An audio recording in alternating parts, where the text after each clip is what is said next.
ছিলেন সরকারি চাকরিজীবী।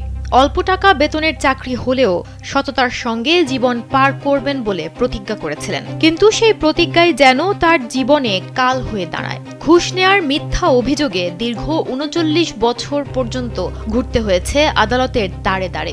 এখানেই শেষ নয়, হারিয়েছিলেন চাকরিও। এছাড়া পরিবারকেও সমাজ থেকে একঘরে করা হয়েছিল। পরবর্তীতে চাকরি ফিরে পেলেও আটকে দেয়া হয় প্রমোশন। এত কিছুর পরেও জীবনের সায়ান্নে এসে নিজের উপর আনিত অভিযোগ মিথ্যা প্রমাণিত হওয়ায় এখন তিনি শান্তিতে মৃত্যুর প্রহর গুনছেন। জীবন অবাক না করলে কে করবে? 28% মিল্ক ফ্যাটের অবাক করার সাথে ফ্রেশ মিল্ক পাউডার। জীবন অবাক করুক প্রতিদিন।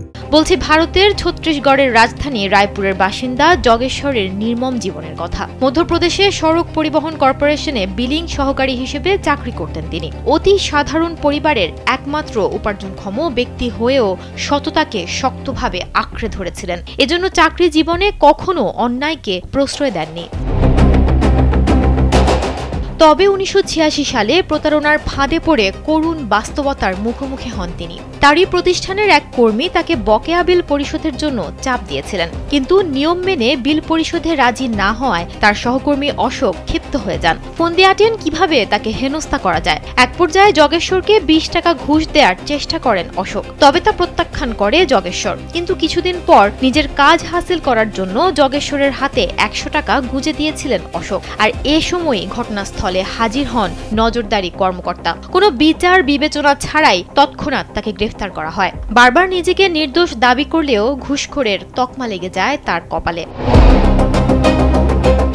ঘুষ নেওয়ার অভিযোগে তাকে ৬ বছর চাকরি থেকে বরখাস্ত করা হয়। পরবর্তীতে চাকরি ফিরিয়ে দিলেও বেতন অর্ধেক সহ কেড়ে নেওয়া হয় পেনশনের টাকা। ফলে জগেশ্বরকে এক পর্যায়ে প্রহরীর কাজ করেও সংসার চালাতে হয়েছে। তবে সততাকে প্রাধান্য দেয়া অশোক নিজের বিরুদ্ধে আনিত ঘুষের মিথ্যা মামলা থেকে নির্দোষ প্রমাণ করতে দীর্ঘ ৩৯ বছর ধরে লড়েছেন। শেষ পর্যন্ত ছত্তিশগড় হাইকোর্টের বিচারক তাকে সম্পূর্ণ নির্দোষ ঘোষণা দিয়ে মুক্তি দেন। রায় শুনে আবেগে আপ্লুত হয়ে পড়েন ৮৩ বছরের অশোক। বলেন, এবার অন্তত শান্তিতে মরতে পারবো।